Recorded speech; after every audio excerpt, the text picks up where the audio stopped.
जय श्री गणेश। नमस्कार। मैं आचार्य संजय द्विवेदी। मेरे समस्त प्रबुद्ध दर्शकों का मेरे चैनल पे हार्दिक स्वागत है। प्रिय दर्शकों, आज मैं नवग्रहों में राजा सूर्यदेव के राशि परिवर्तन प्रभाव को लेकर आपके सम्मुख उपस्थित हूं। सूर्यदेव 13 फरवरी को अपनी राशि का परिवर्तन करने जा रहे हैं तथा कुंभ राशि में प्रवेश करेंगे।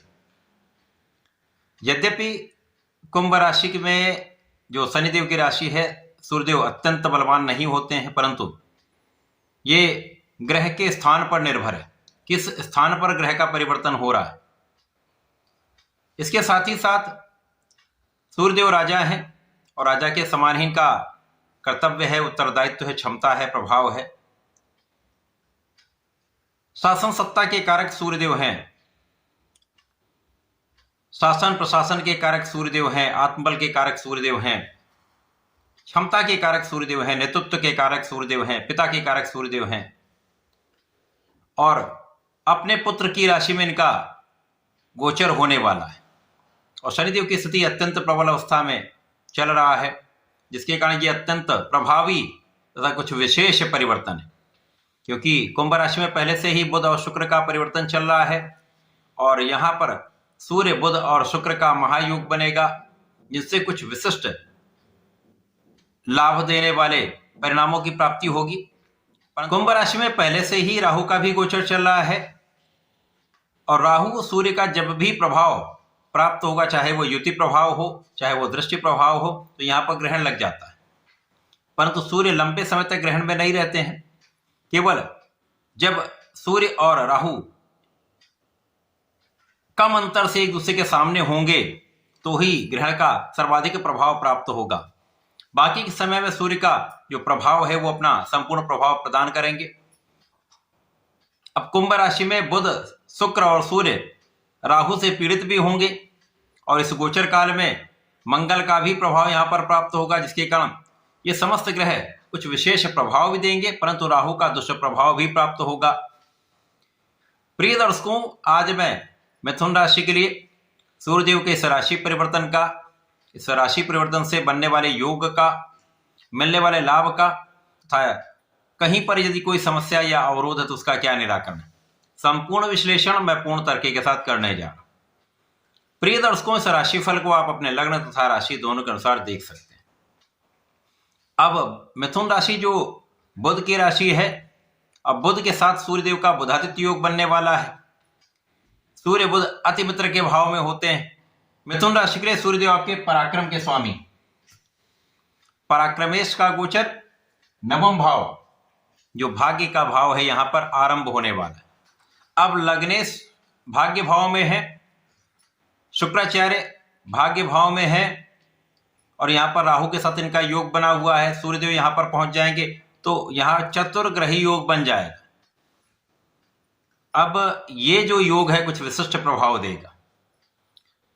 जब तक ग्रहण दोष में सूर्य नहीं होंगे तो बुद्धि का बल, सूर्य का प्रभाव, नेतृत्व की क्षमता, ऐश्वर्य वैभव का प्रभाव संपूर्ण रूप से आपको प्राप्त होगा। मुख्य रूप से यहां पर आपका भाग्य अत्यंत प्रबल हो जाएगा। चमत्कारिक रूप से कुछ कार्य आपके बनने वाले हैं। कुछ ऐसे भी कार्य बन सकते हैं जिनके लिए आप बहुत समय से प्रतीक्षा कर रहे थे। लंबी अवधि के बाद ऐसा योग बन रहा है जो अचानक ही कुछ जीवन में परिवर्तन करा के बड़े लाभ देने वाला है। क्योंकि यहां पर धन योग भी बना हुआ है और यहां पर बुधादित्य योग भी बन जाएगा और राहु का प्रभाव इस योग को कई गुना प्रबल करने वाला होता है। इस समय में आपका परिश्रम भी बहुत अच्छा होगा। इस समय आपके बुद्धि बल का प्रयोग आप करेंगे। यहां पर बुद्धि कुशाग्र जब होती है और आपके अंदर नेतृत्व की क्षमता अच्छी होती है तो आप सही दिशा में पूर्ण प्रयास कर लेते हैं। और जब आपका परिश्रम संपूर्ण रूप से आपके साथ में है, आप 100% प्रयास कर रहे हैं, तो कोई शक्ति आपको बाधित नहीं कर सकती। तो ये समय कुछ विशिष्ट लाभ देने का है। परंतु जब सूर्यदेव 8-10 दिन गोचर कर लेंगे, उसके पश्चात ये राहु के सीधे प्रभाव में आ जाएंगे तो यहाँ पर ग्रहण दोष लग जाएगा, जिसके कारण सूर्य का कार्यकत्व जो आपके पराक्रम का कार्यकत्व यहाँ पर मिला हुआ ये बाधित होगा। साथ ही साथ जो शासन प्रशासन प्रशासनिक सेवा पिता का कार्य है, पिता का जो भाव है, आत्मबल का जो कारक है, वो कहीं ना कहीं ये भाव भी निर्बल होंगे। जिसके कारण इस समय में पिता के स्वास्थ्य में कुछ समस्या हो सकती है, पिता के कारण आपको कुछ चिंता हो सकती है, कहीं कुछ आपके आत्मबल में कमी आ सकती है। यदि आपकी कुंडली में ग्रहण दोष बना हुआ है, सूर्य पीड़ित हैं, तो ही अधिक समस्या होगी। अन्यथा कुछ 2-4-6 दिन के लिए कुछ उतार चढ़ाव हो सकता है, मन में कुछ दुविधा आ सकती है, मन का कुछ विचलन हो सकता है, कुछ आपको विचार करने में, कुछ निर्णय लेने में कुछ समय लग सकता है या कुछ समस्या आ सकती है। तो यहाँ पर विचार करना अत्यंत आवश्यक है। परंतु सर्वाधिक महत्वपूर्ण यहाँ पर है कि जब ये योग बन रहा है, इस पर गुरुदेव बृहस्पति की दृष्टि का प्रभाव भी होगा।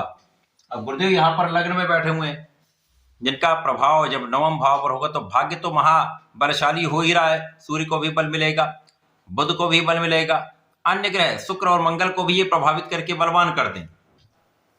बुद्धि बल अच्छा रहेगा। केवल जल्दीबाजी नहीं करनी है, सोच विचार कर निर्णय करना है, वाणी पर नियंत्रण रखना है।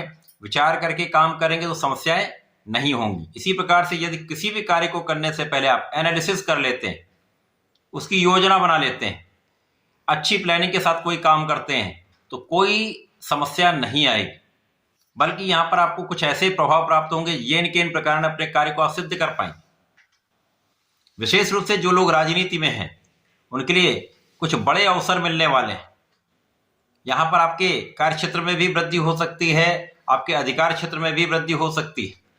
राजनीति में आप बहुत प्रभावी रहने वाले हैं, क्योंकि यहाँ पर आपका कूटनीतिक भाव अत्यंत प्रबल रहेगा, जो आपको जीवन में प्रगति कराने वाला है।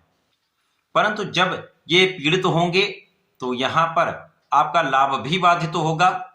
आपके अधिक प्रयास के बाद भी, आपके संपूर्ण परिश्रम के बाद भी, जैसा आप परिश्रम कर रहे हैं उसके पश्चात भी, आपकी योग्यता के बाद भी उतना लाभ आप नहीं प्राप्त कर पाएंगे, जिसके कारण कहीं ना कहीं तनाव भी बढ़ेगा।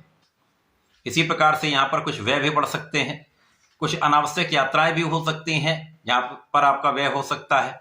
तो इन व्यय पर नियंत्रण करना अत्यंत आवश्यक है। जो आवश्यक यात्राएं हैं वही करें, जो लाभदायक यात्राएं हैं उनके लिए ही प्रयास करें। इसी प्रकार से इस समय में नौकरी जो लोग कर रहे हैं, वहां पर आपको बहुत निष्ठा से काम करना चाहिए। जो लोग सरकारी नौकरी में, विशेष रूप से उनको सावधानी के साथ अपने काम को पूर्ण निष्ठा से संपन्न करना चाहिए। किसी दूसरे के बहकावे में आकर कोई काम ना करें, किसी दूसरे के विवाद में ना पड़े, तो यहाँ पर कोई समस्या नहीं हो। यदि आप अपने काम को सही ढंग से, जैसा कहा गया है, सुचारू रूप से संपन्न करते हैं, तो कहीं पर कोई बड़ी समस्या नहीं आए।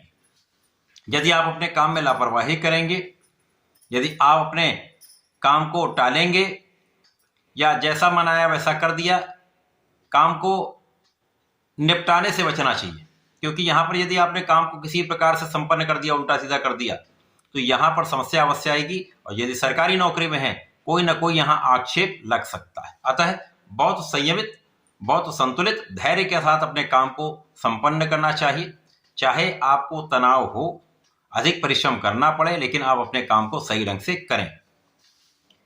जो लोग वाणी से संबंधित कार्यों में हैं, अचानक बड़े अवसर, बड़े लाभ मिल सकते हैं। कला क्षेत्र के जातकों के लिए देश विदेश से अवसर मिल सकता है, अच्छी अपॉर्चुनिटीज मिलने का योग बन रहा है। अवसर अच्छे हैं, केवल उनको समझने की आवश्यकता होगी। इसी प्रकार से व्यापारिक भाव भी प्रबल होगा, लेकिन बहुत बड़े इन्वेस्टमेंट से, जब ग्रहण दोष का प्रभाव होगा, तो बहुत बड़े इन्वेस्टमेंट से या किसी के कहने पर कोई कार्य करने से आपको बचना चाहिए।